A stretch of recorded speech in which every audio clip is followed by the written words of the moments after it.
ADEC TV, conectado com você. Sejam muito bem-vindos em mais uma edição do ADEC TV, um programa da Assembleia de Deus Caratinga. Eu sou a Carol Sattler e é muito bom estar aqui com vocês novamente. E hoje é o dia das nossas lições bíblicas e nós chegamos ao final do nosso trimestre com a última lição, a lição de número 13, da revista Fragilidade Humana e Soberania Divina, o sofrimento e a restauração de Jó. E a lição de número 13 fala quando Deus restaura o justo. É a lição que encerra esse trimestre, encerra a nossa revista, uma lição maravilhosa. Acompanhe os nossos professores. E antes de começar a lição, eu quero deixar um recado para vocês, que todas as lições, se você perdeu qualquer uma das lições anteriores, elas estão todas disponíveis lá no YouTube, no nosso canal, no ADEC TV. Só você entrar lá, acessar, estarão todas as lições à disposição de vocês. Agora vamos ficar com os nossos professores.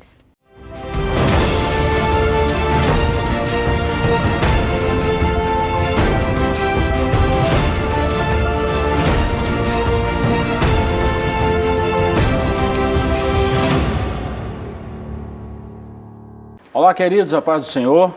Esse é o seu programa ADEC TV e hoje nós estamos no quadro Lições Bíblicas. Chegamos hoje à 13ª lição, a última lição desse trimestre, e estamos estudando sobre o livro de Jó. E esse livro traz sérias recomendações sobre a fragilidade humana e a soberania divina. Estamos estudando sobre lições do sofrimento e da restauração de Jó. Hoje estudaremos a lição de número 13, que tem como tema, quando Deus restaura o justo. O textual está no capítulo 42 de Jó e o versículo 10, e está escrito assim: O Senhor virou o cativeiro de Jó, quando orava pelos seus amigos, e o Senhor acrescentou a Jó outro tanto em dobro a tudo quanto dantes possuía. Verdade prática: a restauração do ser humano acontece em razão do amor e da misericórdia de Deus, e não como consequência do esforço pessoal, piedade ou atos de bondade. A leitura bíblica em classe está no último capítulo de Jó, capítulo 42, dos versículos 1 ao 17º. Louvamos a Deus por essa oportunidade de chegarmos ao final de mais um trimestre. E eu quero te dizer, amigo, ouvinte, você que quer rever alguma das lições que estudamos durante esse trimestre, todas estão no nosso canal no YouTube. Você pode acessar quando quiser, estão disponíveis a você. A ADEC TV é o nosso canal no YouTube e você pode ficar à vontade, e tem mais uma série de mensagens, outros temas muito importantes que vai ser útil para o nosso elevo espiritual. Deus te abençoe. Estou aqui mais uma vez com o professor Joás. Professor, é muito bom chegarmos ao final de mais um trimestre, lição de número 13, quando Deus restaura o justo. Eu vou só dar uma recapitulada aqui nessas 13 lições, 12 que já estudamos até agora, e a gente dá sequência no comentário. O livro de Jó foi a lição de número 1, parece que foi ontem mesmo que estudamos essa lição, fizemos um panorama, né? E passou rápido. A lição de número 2, quem era Jó? 3, Jó e a realidade de Satanás. 4, o drama de Jó. 5, o lamento de Jó. 6, a teologia de Elifaz. 7, a teologia de Bildade. 8, a teologia de Zofar. 9, Jó e a inescrutável sabedoria de Deus. 10, a última defesa de Jó. 11, a teologia de Eliú. 12, quando Deus revela o homem. E a lição de hoje, quando Deus restaura o justo. Vamos lá, introdução. Nessa última lição trataremos sobre a restauração de Jó. Veremos que ela se dá quando ele se humilha diante de Deus e intercede por seus amigos. Constataremos também que o testemunho de Deus sobre Jó provou ser verdadeiro e seus amigos tiveram de se retratar. Durante toda a provação, ele se manteve íntegro e não lhe foi atribuída impiedade alguma. Pelo contrário, o Senhor o restaurou de forma grandiosa. Somente Deus para permitir uma situação como aconteceu com Jó, e somente Deus para restaurar essa situação em que Jó estava. Esplêndido esse livro de Jó, né, professor? Você vê que Jó ele tinha uma experiência pessoal com Deus, né, antes desse sofrimento todo. Você vê na defesa dele aqueles versos onde ele fala da amizade que ele tinha com Deus, né, de como Deus guardava a casa dele, a família dele. Você vê que ele era um homem justo, né, íntegro, que era preocupado com a justiça social. Então você vê um Jó que teve experiências vivas e reais com Deus, né? E de repente veio aquelas tribulações todas e aquele sofrimento todo, e parece que durou meses, né? Durante esses meses nós vemos todo esse debate teológico com Bildade, Zofar, né, Elifaz e por último Eliú, né? Você vê debates ali calorosos, né? Com muita teologia sendo produzida, e no final Deus se revela, né? Aí a teologia de fato pura, né? A plena revelação de Deus, a Jó e a seus amigos também, e agora a gente vai ver a restauração, né? Essa restauração vai trazer para Jó uma experiência com Deus nova. Ele já tinha experiência com Deus, mas depois da revelação de Deus, essa comunhão que ele já tinha antes é elevada a um nível mais íntimo, né? Antes era de ouvir, agora ele ouviu assim em voz audível, viu com os próprios olhos, né? Ele teve uma experiência mais profunda com Deus, e agora ele tem uma experiência mais viva, e ele vai passar pelo menos mais 140 anos vivendo essa experiência de mais vida, mais intimidade, mais comunhão com Deus, né? E com tudo restaurado. E é interessante falar dessa restauração, até mesmo porque tem muitas pessoas, nós falamos isso na primeira lição, quem era Jó, né? Tem muitas pessoas que acham que Jó era um personagem fictício, era algo que não existiu, era vamos dizer assim, uma lenda. E biblicamente nós afirmamos que Jó era um personagem real. Falamos aqui durante o trimestre que outros livros, o próprio Jesus cita Jó, falou de Jó, então é um personagem real, e nós vemos que Deus permitiu esse acontecimento na vida dele, como também restaurou o seu estado precário que ele estava vivendo por causa dessa luta, dessas perdas, né? E Deus restaurou tudo em dobro. É o texto que nós lemos aí no nosso texto áureo. Em dobro a tudo quanto dantes possuía, que é o versículo 10 do capítulo 42. Então não tem nada de fictício nessa história. Não é uma história, né? Não é uma história, é uma história real. Isso. E é muito bom saber disso, né? Muito bom. Saber que foi de fato, tudo que foi narrado ali aconteceu de verdade, né? É bom a gente reforçar isso, né, professor? Sim. Muito bom. Vamos lá então, nós vamos estudar em 3 capítulos. O capítulo 1, a humilhação de Jó. 2, a intercessão de Jó. E o 3º e último capítulo, a restauração de Jó. Vamos lá. O Jó humilhado. Os capítulos 38, 39 e 40 demonstram como Deus expôs a Jó sua onipotência na criação e sapiência em preservá-la. Ele mostrou que o patriarca era incapaz de não apenas compreender a dinâmica da criação, mas sobretudo fazer algo parecido com ela. Jó se convenceu de que seus próprios questionamentos eram injustos. Se ele não era capaz de fazer o que Deus fez, então, com que direito criticava os caminhos divinos?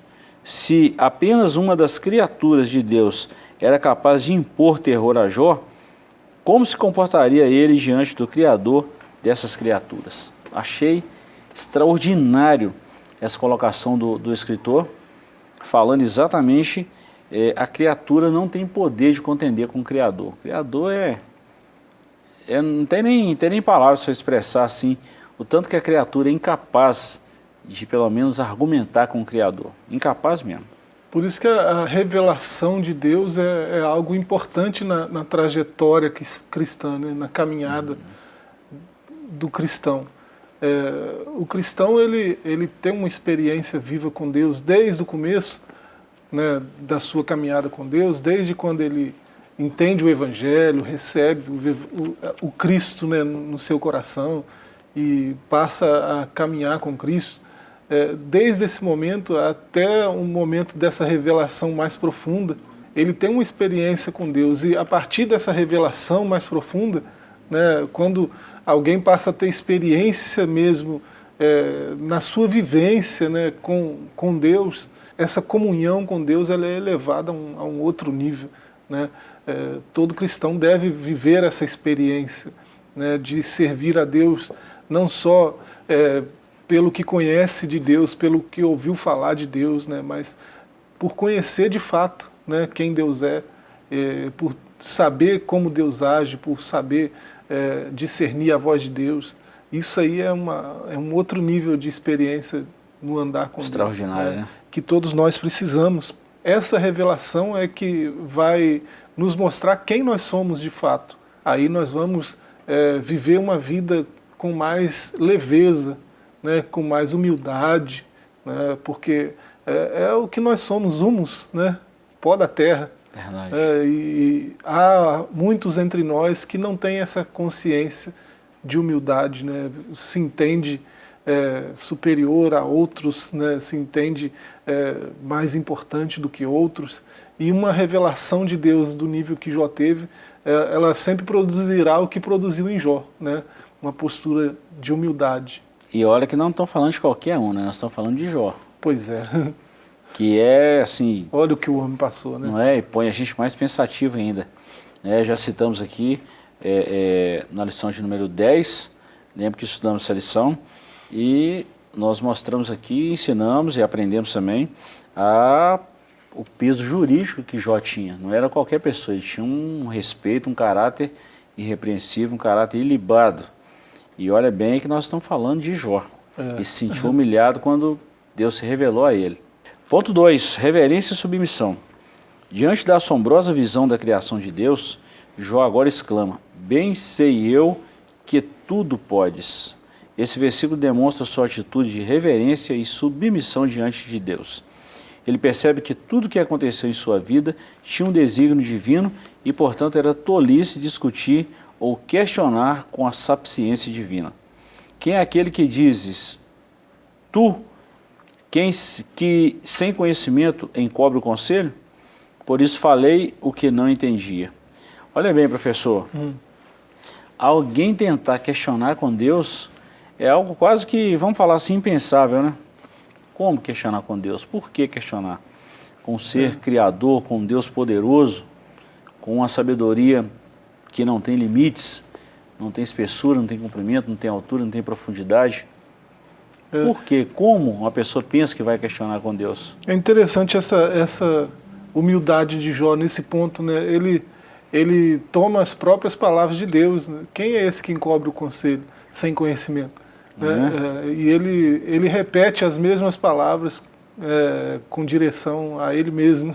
E isso revela não só humildade, né, mas agora submissão, reverência, né, algo mais profundo ainda, uma humildade mais enraizada, mais profunda, né, ao ponto de reconhecer que ele não tem o conhecimento necessário para fazer as indagações que fez, as afirmações que fez, né, ele não tinha o conhecimento necessário para falar, né, das causas que ele falou. Embora ele estivesse numa situação desprivilegiada, né, quando falou o que falou, e parece que Deus entende isso, porque, né, Deus, essa revelação de Deus de ir questionando e mostrando as coisas como são, Deus revela muita empatia, muita paciência, muito carinho pela pessoa de Jó, né, de mostrar como um mestre mesmo ensina a um discípulo, né, e Jó responde da única maneira que podia responder, né, com humildade, reverência e submissão. Né, isso é muito bacana de perceber, né?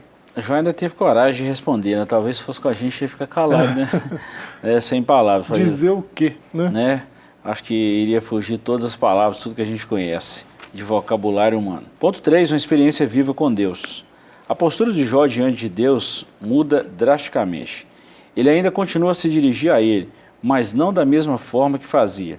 Agora sua atitude é humilde, reflexo de uma experiência viva com Deus, conforme descritas nas seguintes palavras: com o ouvir dos meus ouvidos ouvi, mas agora te veio os meus olhos. Para Jó, Deus era conhecido apenas de ouvido, mas agora o patriarca viu o Criador. Aí a história muda, né? E a história mudou por conta dessa revelação de Deus e por conta da resposta de Jó a essa revelação, né? Se a resposta fosse outra, diferente de humildade, reverência, submissão, se a resposta fosse qualquer coisa diferente disso, talvez o quadro não mudaria, né? O quadro mudou porque até Tiago, na sua carta, né, eu anotei aqui referência, Tiago 1,12, né?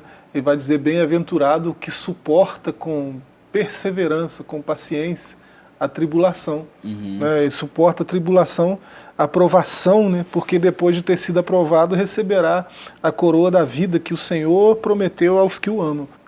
Jó foi coroado, né, na sua provação, porque suportou essa provação com paciência, com humildade. E ele respondeu adequadamente à revelação de Deus. Então ele foi coroado. E tem um parágrafo aqui, professor, só para a gente fechar esse primeiro capítulo aqui. É o último parágrafo desse ponto 3. Não podemos nos contentar com um conhecimento teórico acerca de Deus, mas devemos experimentá-lo.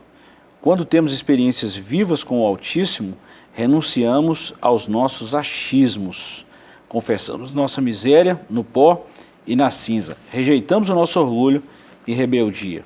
Deus é glorificado em todas as áreas da vida. Olha bem, nós não podemos conhecer a Deus só de uma forma teórica.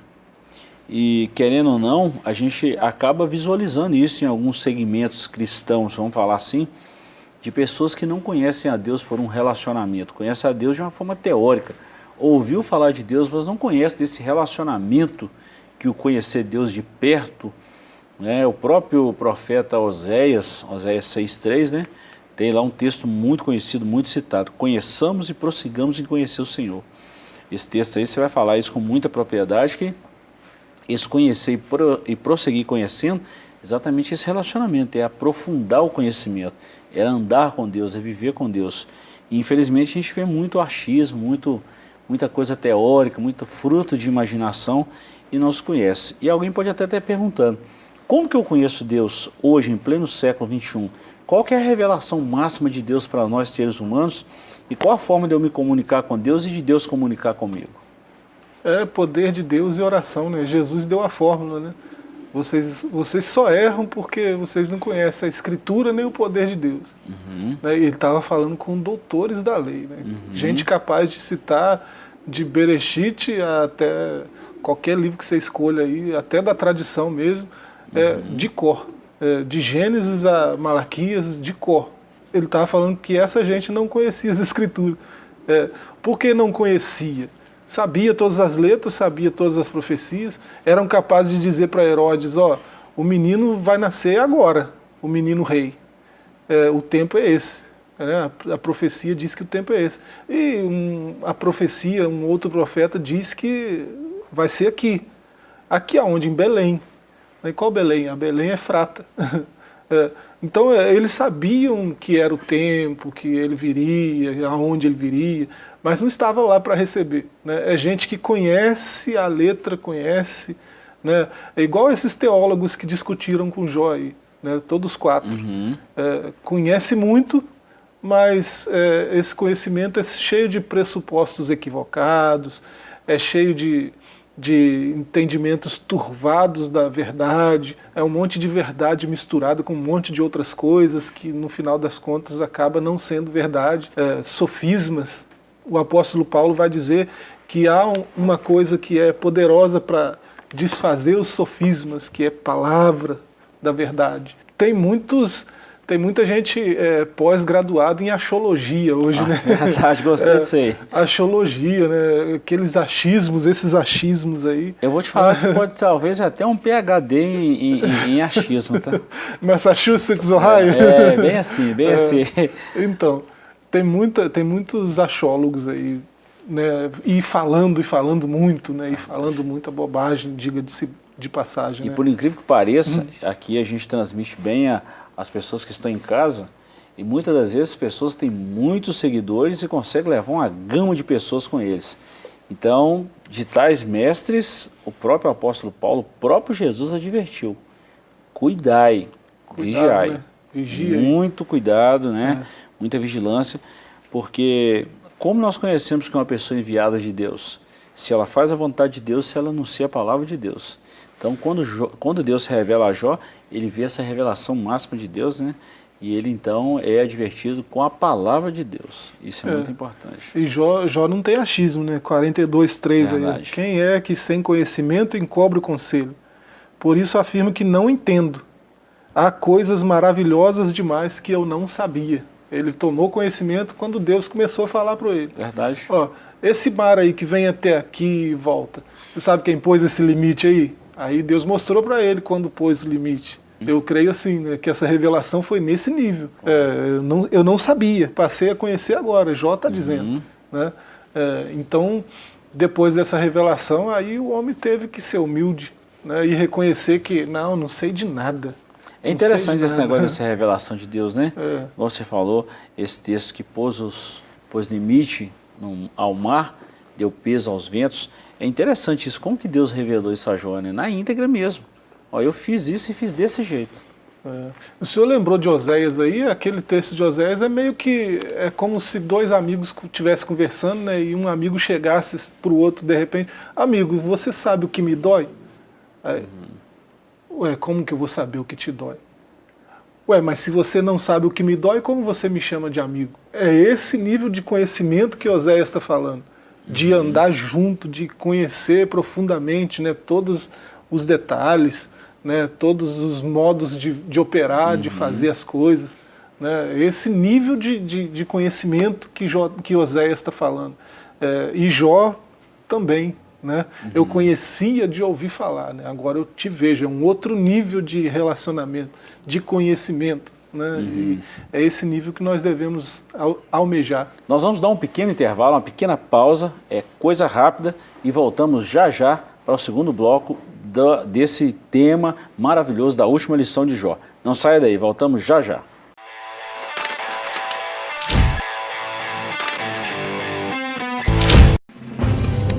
Uma verdadeira história de fé, renúncia, desafios e conquistas. Você irá se emocionar e extrair lições extraordinárias da biografia de um dos mais expressivos líderes do movimento pentecostal no estado de Minas Gerais. Recomendada por influentes líderes cristãos. Adquira agora mesmo Ari Coelho, um legado de fé, e descubra detalhes de uma história de vida que pode transformar a sua. Um produto com a qualidade CPAD.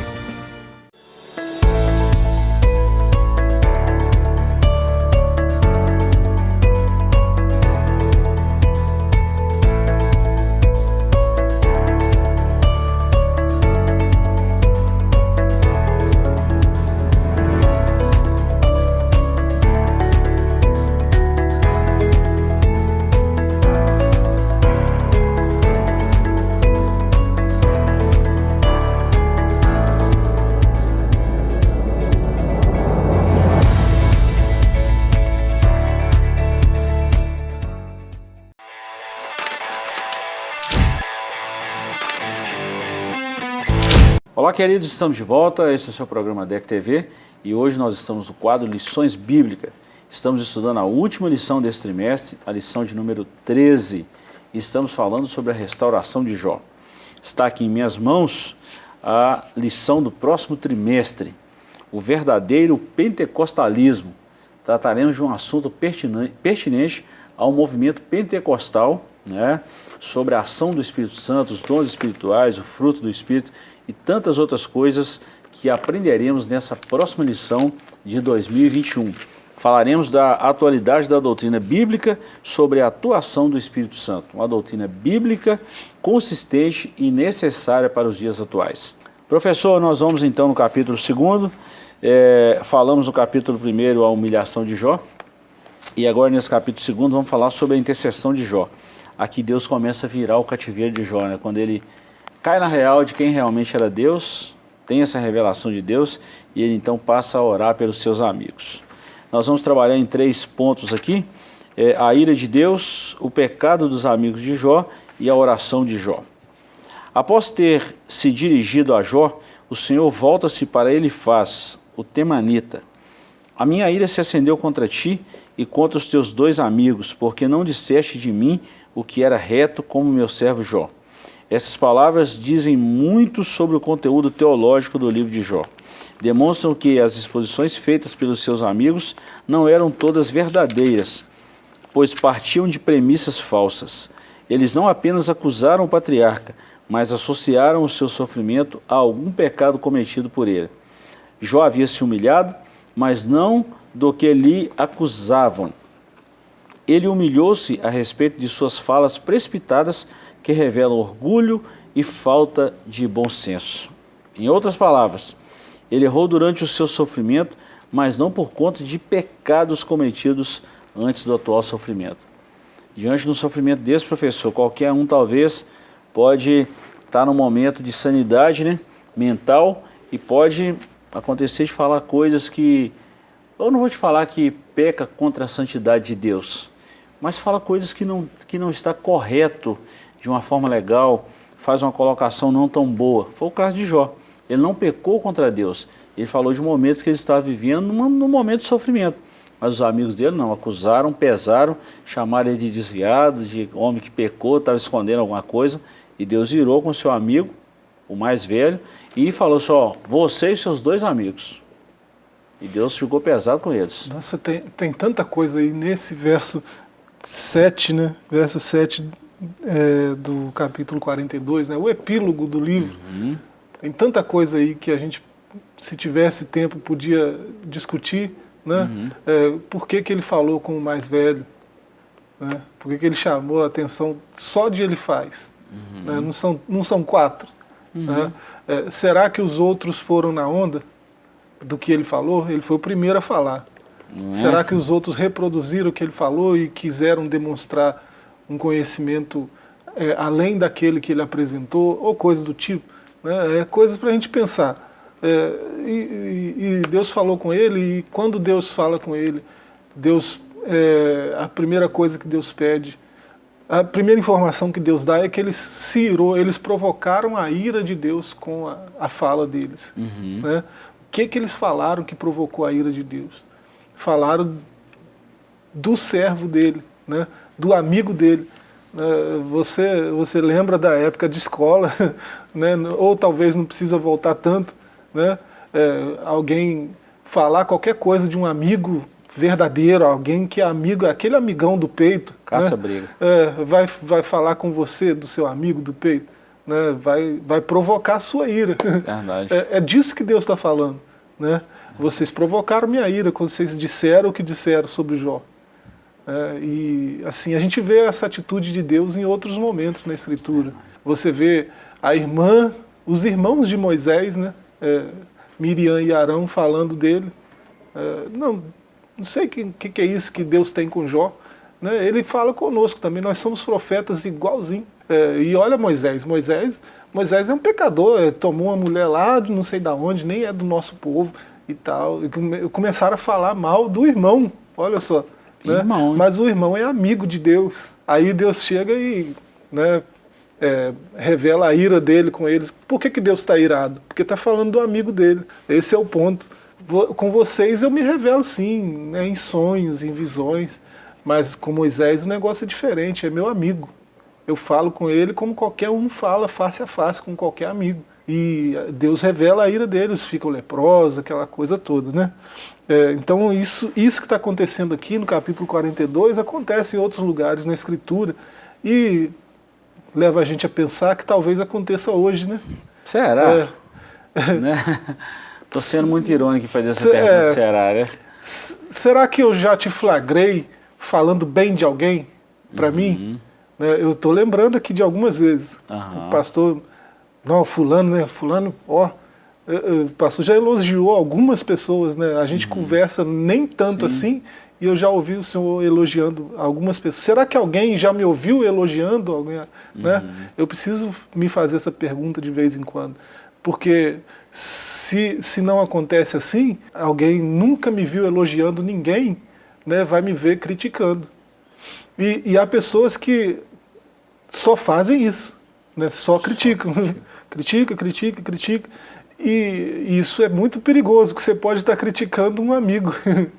Né? Perigoso. Se for amigo de Deus, já pensou eu provocar a ira de Deus? O que será de mim? Né? Então a gente precisa refletir sobre isso. Tem muita coisa para refletir, olha só, num versozinho. Eu fico pensando, professor, se tiver tempo para uma reconciliação, ok. E se não der tempo? Nosso Deus. Qual será o destino final, hein? Se você pensar que, olha o que Deus está falando no verso 8, né? Deus manda eles virem cultuar, mas perto de Jó, era para cultuar a Deus perto de Jó, oferecer um sacrifício, né? Uma libação, um holocausto, né? Por eles. E o meu servo Jó orará por vós, porque dele eu aceitarei intercessão. Olha só, né? Se não fosse o caso, para que eu não vos trate conforme vossa loucura. O que seria Deus tratar eles conforme a loucura deles? Será que é tão agradável assim cair nas mãos de Deus, desse Deus irado? Ou será que esse Deus não existe ira nele? Será que ele é só esse amor que o pessoal prega aí? Ou será que ele é um Deus justo também? Faz parte do caráter de Deus, né? A justiça, o amor, mas a justiça. Pois é. E que é pesado, hein? A Bíblia diz, horrenda coisa cair nas mãos de um Deus vivo, né? Já ouvimos uma pregação muito famosa de um pregador aí no século passado aí que... Jonathan Edwards. Um pecador nas mãos de um Deus irado. Isso aí. Mensagem poderosa. Parece que os amigos de Jó experimentaram um pouquinho dessa justiça, dessa outra face de Deus aí que é a justiça dele. E não foi muito bom para eles não, tá? Pois é. Vamos lá, professor. O pecado dos amigos de Jó. Representados por Elifaz, o mais velho, o pecado dos amigos de Jó foi evidentemente exaltar a justiça de Deus. O pecado dos amigos de Jó foi evidentemente exaltar a justiça de Deus, mas limitar seu poder soberano. Eles exaltaram a justiça, mas limitaram o poder. Para eles, todo o sofrimento deveria ser uma consequência de um juízo divino, como resposta a um pecado praticado. Como o livro de Jó demonstra, quando dentro dos propósitos de Deus, o sofrimento é uma manifestação de seu amor e graça, e não uma forma de punição. Olha bem, professor, nós não devemos julgar nada que as pessoas estão vivendo, passando, que a gente não conhece a história do outro, né? A menos que Deus revele, que essa pessoa mesmo abra o coração. Então, o caminho aí é se consolidar com as pessoas. Se os amigos de Jó tivessem ficado calados com eles, seria melhor do que falar o que falaram. Você vê, o sofrimento é manifestação da graça, né? Eles falaram do sofrimento alheio, né? Nem são eles que estão sofrendo nada, e falaram as atrocidades que falaram, né? É interessante, eu me lembro de ter falado disso aqui lá na primeira lição, né? Eu tive o privilégio de falar da primeira lição aqui no Templo Central, e eu lembrei o verso 8 de 2 Coríntios, né, a segunda carta aos Coríntios, no versículo 8. Eu vou ler o 7, né? E a nossa esperança em relação a vós é segura, sabendo que como sois participantes dos sofrimentos, assim sereis da consolação. Pois não queremos, irmãos, que desconheçais acerca da tribulação que nos veio na Ásia, que fomos pressionados excessivamente além das nossas forças, de tal forma que até da vida desesperamos. Olha só, ele vai repetir, né, algumas dessas provações ao longo dessa carta aí, mas eu lembro da gente ter lembrado naquela ocasião do verso 12 e 13 de 1 Coríntios 10, que vai dizer que ninguém é tentado além das forças, porque Deus, esse Deus que não tenta ninguém, ele permite a tentação, mas com a tentação ele dá o escape, né? A pessoa não tem por que cair na tentação, porque Deus sempre vai providenciar o escape. Agora, com a tribulação, com o sofrimento, não é assim. Eu posso sofrer além do que eu suporto. Paulo passou por isso, ele está relatando aqui. Eu não quero que vocês sejam ignorantes com respeito ao que eu passei de sofrimento. Eu sofri tanto que eu cheguei a desesperar da vida, eu cheguei a desejar a morte, né? É isso que ele está dizendo aqui, né? Então eu posso sofrer além do que eu suporto. E aí traz no verso 7, né, por que que isso pode acontecer? Porque como eu seja participante do sofrimento, eu seja também da consolação. O objetivo de Deus, ao permitir que seus amigos sofram, que eles cresçam, né? Aquele marombeiro que começa pegando 10 quilos, levantando 10 quilos e depois passa para 20, para 30, daqui a pouco ele está levantando 100 quilos. Né? Mas ele não passa de 10 para 100 de uma vez. Ele vai aumentando o sofrimento até poder suportar mais e vai suportando cada vez mais. Com isso ele fica mais forte, resistente, né? Mais resistente ao sofrimento. É isso que Deus quer produzir em nós, mais força. Né? E Jó foi muito mais forte depois de ter passado pelo que ele passou. Muita verdade. E se a gente olhar, por exemplo, as praticantes aí do balé, as bailarinas, a gente vai ver o tanto que os pés são machucados, o tanto que esforçam os nervos para uma apresentação. E ali nós estamos falando de anos e anos de sofrimento. Não aguentavam fazer isso, mas o sofrimento fez com que elas ficassem fortes e desenvolvessem outras habilidades. Isso no mundo espiritual é da mesma forma. Você olha aquela leveza toda, aquele plié tão delicado, né? Tão suave. Você não imagina o sofrimento que está por trás daquilo. Né? Se tirar a sapatilha, né, você assusta. Então isso, esse é o efeito que Deus quer produzir. Né? Quem olha para o Gilberto vê leveza, suavidade. Né? Mas os moldes disso aí vai saber. Né? Dói. Mas é necessário para a vida cristã. Pois é, professor, fechando esse ponto aqui, nós já estamos caminhando para o final. Nós vemos aqui a oração de Jó, né, que Deus dirige aos amigos de Jó e aconselha eles irem ao patriarca para que interceda por eles. Nós vemos que o cativeiro de Jó foi mudado quando Jó orou pelos seus amigos. Eles foram juntos oferecer um sacrifício, mas quem encarregou de direcionar a oração foi Jó. Deus ouviu Jó e não seus amigos. Então a gente vê exatamente esse caráter moldado por Deus. Ele provoca em nós essa resistência, essa resiliência, provoca em nós essa paz de espírito e esse conhecimento de Deus. Então, qualificação também. Exatamente. Né? Jó era o único qualificado para interceder. Exatamente. Ele estava preparado para isso, né? Interessante, professor, tudo isso aqui dentro desse capítulo 2 aqui, que nós vemos aqui, é sobre a intercessão de Jó. Não é que Jó deixava de orar, mas ele ficou mais robusto na fé. Então, quem está ouvindo a gente que talvez esteja em algum momento de sofrimento, né, não deve desanimar com isso, mas deve glorificar a Deus, porque a consolação é sempre maior do que o sofrimento. A coroa é sempre maior do que a luta, a dor da conquista. Então, assim como Deus restaurou Jó e seus amigos, e Jó saiu muito melhor lá na frente, muito mais qualificado, muito mais forte, a verdade é a mesma para nós também. Verdade. Professor, em contraposição a esse evangelho barato que se prega por aí, né?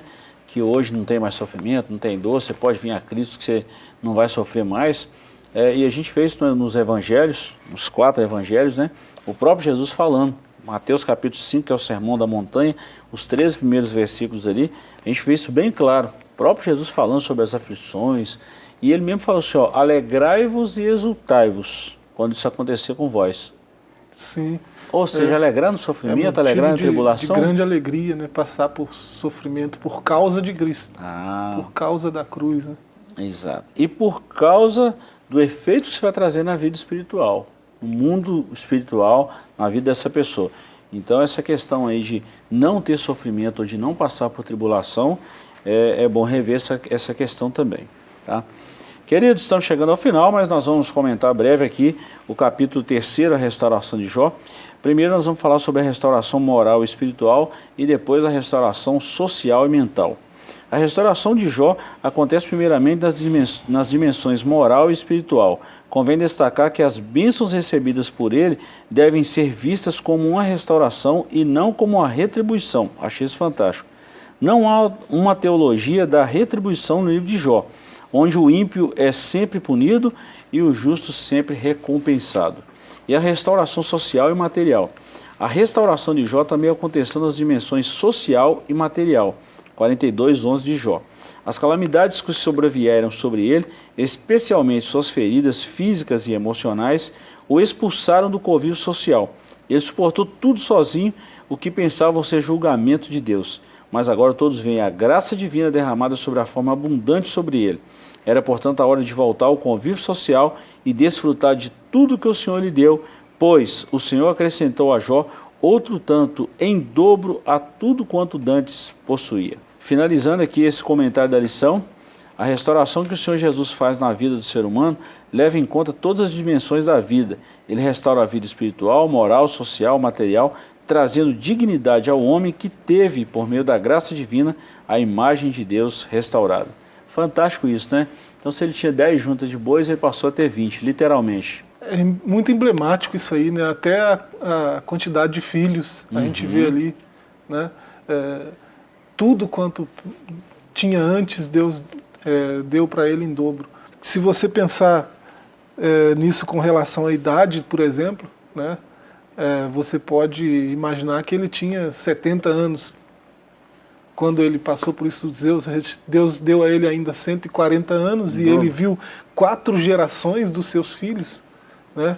Olha a longevidade que esse homem teve. Então, isso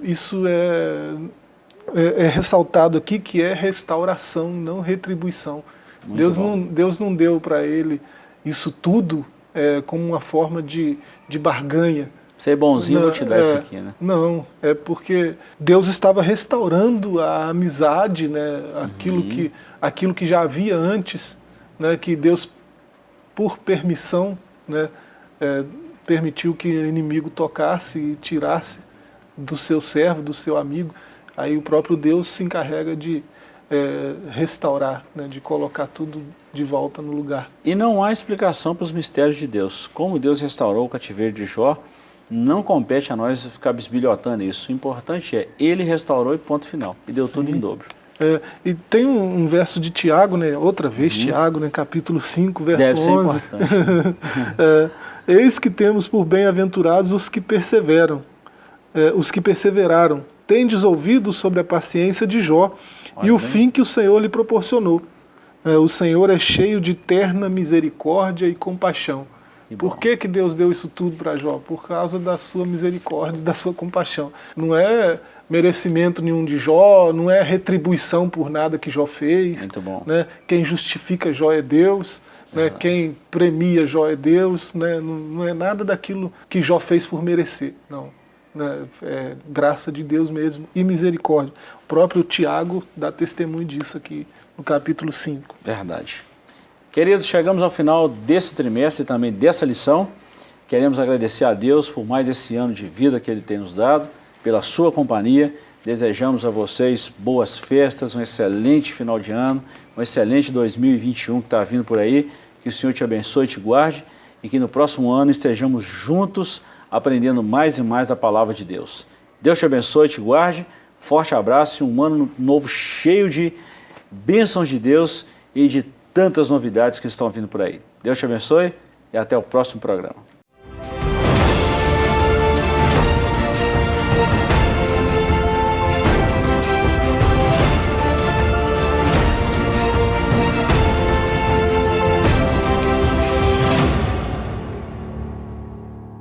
E chegamos ao final de mais uma lição bíblica. Encerramos a nossa revista, o nosso trimestre sobre a história de Jó. Espero que tenha sido bênção na vida de vocês. E todo esse estudo sobre Jó está lá no canal do YouTube, como eu já disse, todinho, inteirinho lá. Só vocês acessarem lá se perdeu algum, ou se querem ouvir novamente. Está todo lá no nosso canal. E agora, na próxima lição, no próximo trimestre, nós vamos iniciar a próxima revista, que é o verdadeiro pentecostalismo. A atualidade da doutrina bíblica sobre a atuação do Espírito Santo. É outra lição maravilhosa. Um grande abraço, Deus os abençoe e até o próximo.